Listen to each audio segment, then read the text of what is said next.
President Donald Trump first pulled out of the Paris Climate Accord. Now he's reversing the centerpiece of his predecessor's environmental policies. CGTN's White House correspondent Jessica Stone joins us. Jessica, hate to say this, but this really does not come as a big surprise.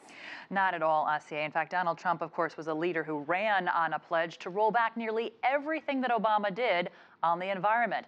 On the campaign trail, he specifically said he would reverse the Paris Climate Accord. We saw that announcement come in June. He also pledged to roll back what's called the Clean Power Plan.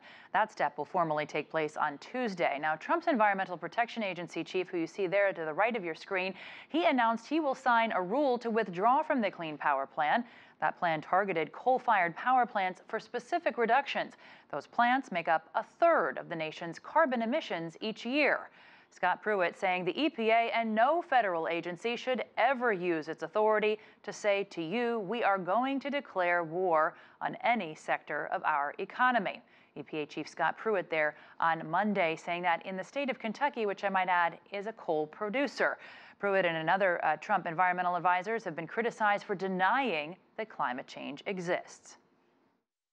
From my perspective, the degree of human contribution is very challenging, but it still begs the question, what do we do about it?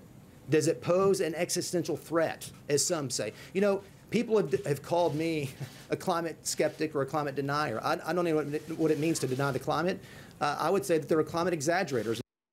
Those comments coming in June. CA and U.S. environmental groups are planning to take the government to court as a response.